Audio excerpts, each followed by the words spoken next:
So, nandito tayo ngayon para i-prepare yung mga materials na gagamitin ng ating mga teachers at papamigay natin sa graduation day. So, check na natin ngayon pa lang para pagdating sa Friday, nakaprepare na lahat ng mga materials natin dito. No? So, later naman, pupunta yung mga teachers natin dito para ihanda yung kanilang mga decorations sa kanilang mga classroom. So, I hope na sa ating opening tomorrow sa ating DVVS 2023 Under the Sea ay hindi malakas ang ulan. Lalo na no, may bagyo pa rin talaga. So, let's pray for a good weather para sa opening natin tomorrow.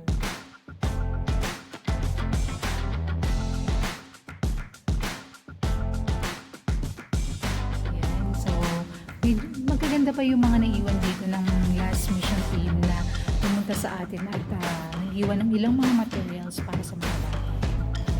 Yarn? Ayun yung isa ko. Ayun yung isa ko. Ako yun na. Ah, yun na. Ikaw kanina ba?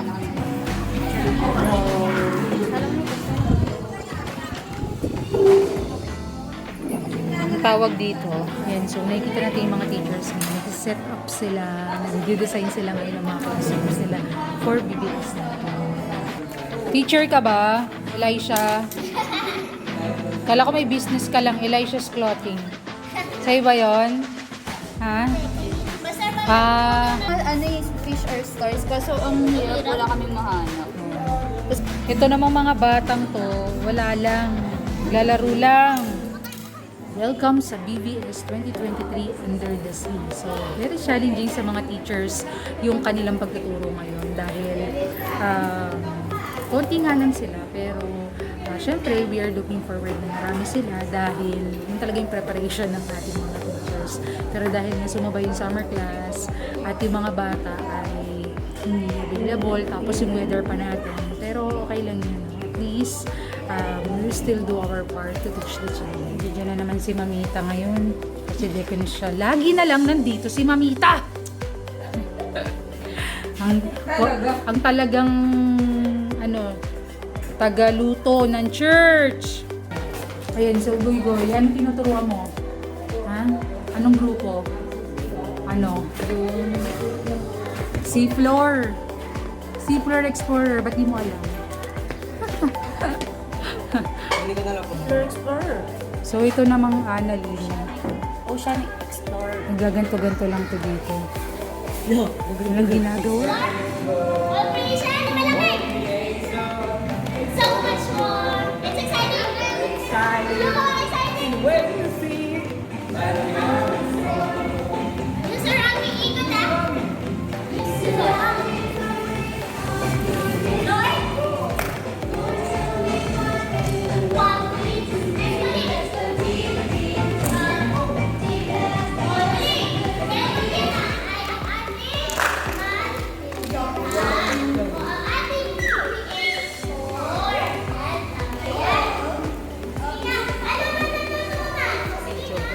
Sarap ba?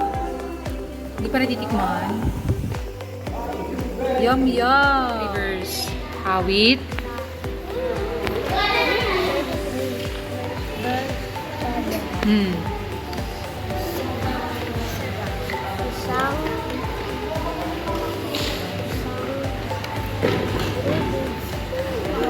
Ano, masarap ba ito? Masarap? Masarap ba? Masarap? Sige, upos dapat yan ah. Kaya mo yan, number. Tira ah. Sabay kayo ni Elisha. Isang... Rice. Ano yung rice?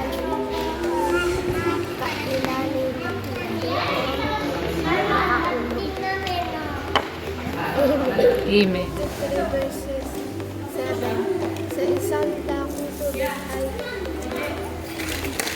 ay pinipon at sa pinaliman doon tinulog. Amen. Galing ah. Tin. Chapter 53 verse 7. Sa isang dakong tubig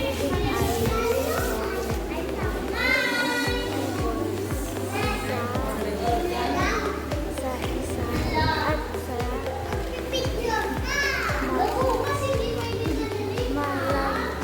malalim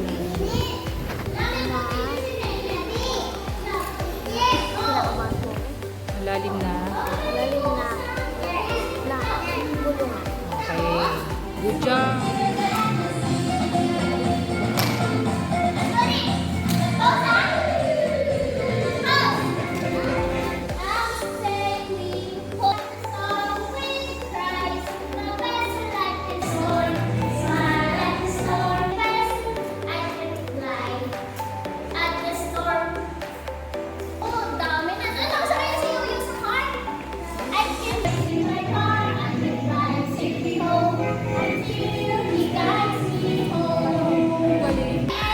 So, nagpapakanta sila ngayon. Konti pa rin yung mga kids natin. Kasi siguro dahil sa may klase na sila. Tapos yung iba, medyo na late kasi talaga ng start. Pero yun nga, still proceeding pa rin tayo. At maraming salamat dahil nagka-araw na naman ulit ngayong umaga. Sana hindi umulan hanggang sa makauwi yung mga kids natin. Ayan, so for today's video, for today's menu, para sa mga kids natin sa day 2 ng ating BBS ay so fast. So napakabilis daw dapat kainin ito kasi so fast ang ating kakainin. Di ba, Mamita? Kailangan mabilis So kainin. fast. Kasi so fast. So ano yung hotdog natin? Yung so fast yan. Hindi, siyempre. Tender. Salamat sa Tender Juicy, our sponsors. Wow, sarap. Kahapon lang, may pasaging akong ganito, tapos bumili na ng gantong saging. Sarap. So, silipin natin sila sa mga classrooms nila kung anong ginagawa nila ngayon.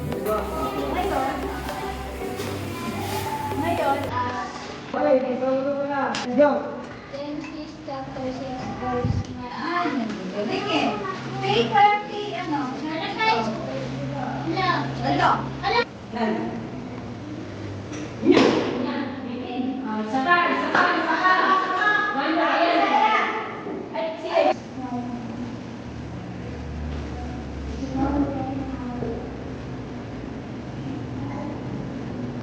So, nakakatuwa yung mga teachers kasi talagang they put their hearts and efforts pagtuturo sa mga bata.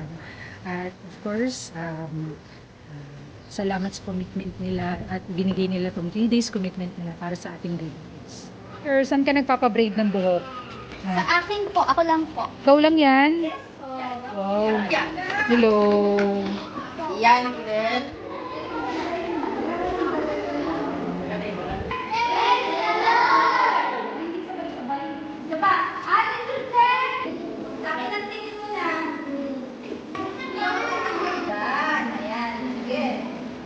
Anong kwento natin ngayon?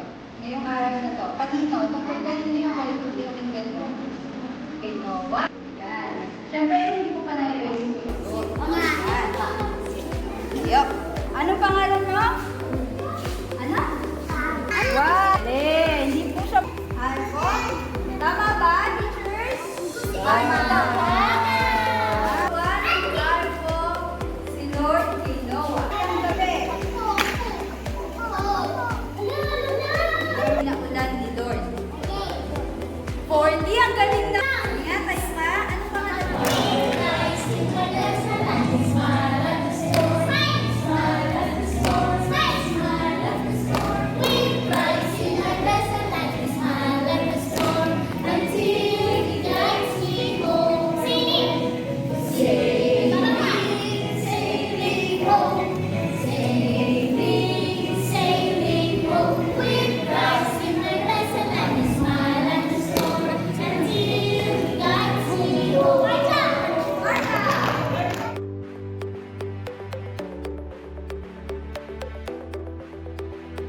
So, welcome sa third day ng BBS natin ngayon. At yung mga bata ay nasa loob ngayon para magkaroon ng film showing nila sa ikatlong story natin for today.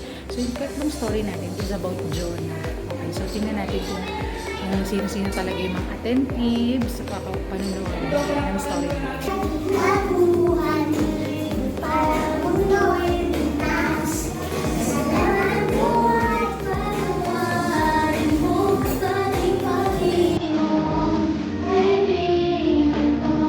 Nakaka-excite sa BBS, syempre yung kakainin ng mga bata. Kasi nalala ko yung nag-BBS pa ako before. So, lagi namin hinihintay. Siyempre, yung snack na inihahanda ng mga elder at yung mga adult ng church, no? Kasi talagang sobrang sasarap ng kanilang mga piniprepare at hindi nila nini-miss out na favorite talaga ng mga bata yung piniprepare nilang pagkain. So, tingin ko ganun din yung inaasahan ng expectation ng mga bata. Ayan, so ito yung mga deacons natin yung nagpe-prepare ng pagkain para sa mga bata. So ano po yung snack ng mga kids today? Rice na. Yan, rice. So, mag-rice sila ngayon for setup ng lunch na. Okay, fried chicken? No. Chef. Wow, napakasarap naman. Kailangan may sabaw kasi Oo nga. para ganito na. Lalo na yung mga bata, mahilig talaga yan sa mga may sabaw. Mahilig sila sa sabaw. Yes. So, habang nagpe-prepare sila, katambay lang ako. Waiting. Okay, tapos na kayo sa activity? Ay, sa film showing. Hello! Hello! Hello! Say hi! Hi kayo! Hi to your mom and dad. Makikita nila kayo. Okay.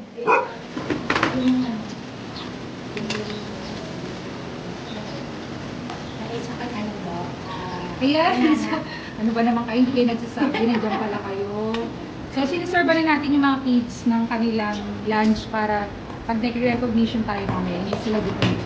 Anong lunch nila, Pastor Yung lunch Pam? nila ay kinamatis. Kinamatis. Kinamatis na ano. Hindi ko alam tawag dito eh. Kutsero! Kutsero. Yun. Kasi nakita ko. Ayun po ang aming kamatis. cook. May tomato paste yan. Ganun pala. Kutsero. Pero actually masarap to Alam niyo naman ang Mamitas Karinderya, hindi niya minimiss out yung mga ingredients hindi tinitipid. Sarap. Napakasipsip talaga ng anak ko. Salamat! Ayan, sa mapagpalang umaga sa bawat isa ngayon, Aqua Seekers. Sige, maaari na tayong pumasok, Aqua Seekers. Wala pa. Sige, may mabibigyan natin ang challenge. Ikaw, matulong mo.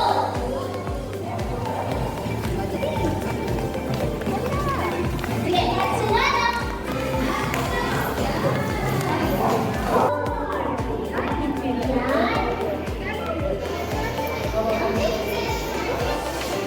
Wait, kayo pantay. Atras pa tayo ng kate. Atras yung barko. Atras yung barko. Atras down. Kayo, okay na kayo. Sundan na namin kayo.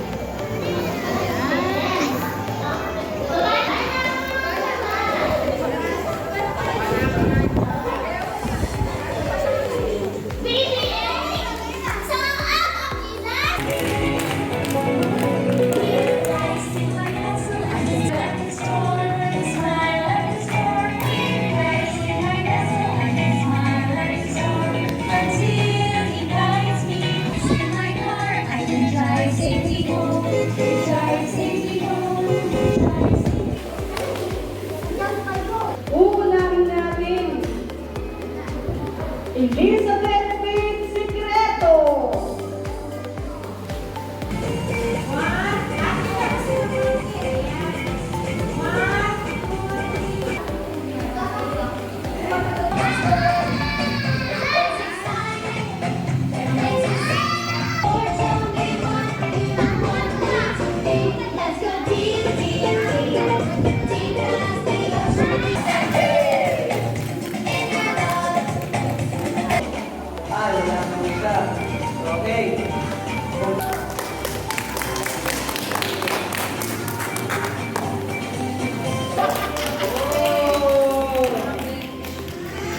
Ngayon naman, malalaman natin sino ba yung magaling mag-memo. Dapat award. At sino ang memorize?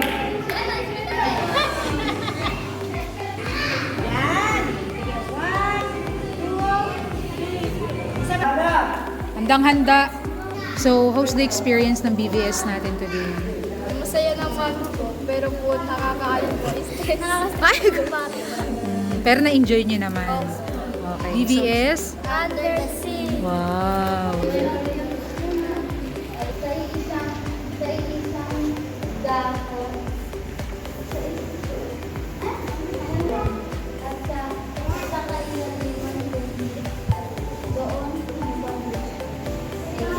Oh,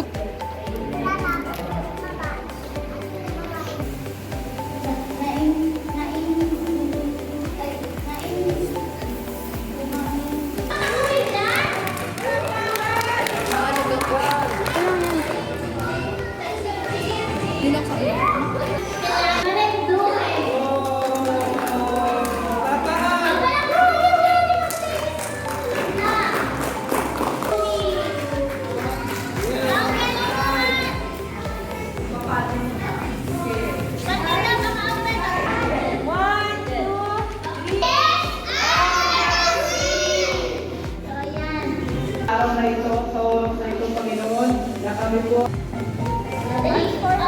kunwari seryoso.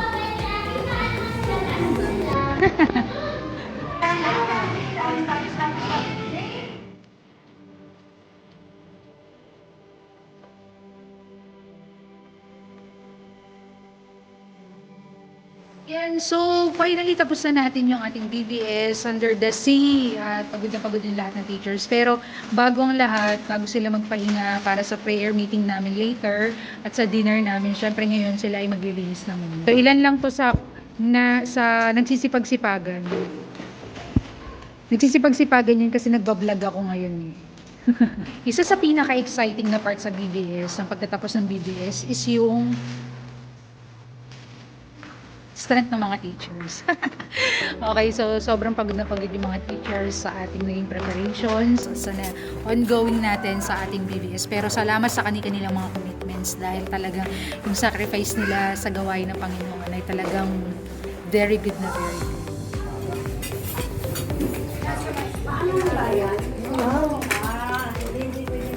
very good. Victory celebration.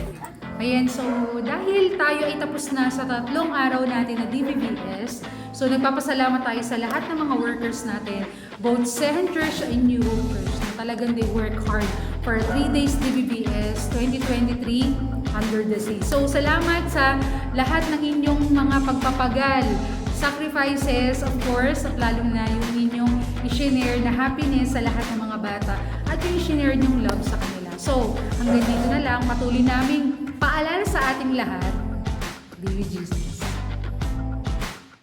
Hello po. Ito po yung pala yung year namin sa Oceanic Explorer. Hello, ako si Kerma Buhay. Oceanic Explorer. Oceanic Explorer.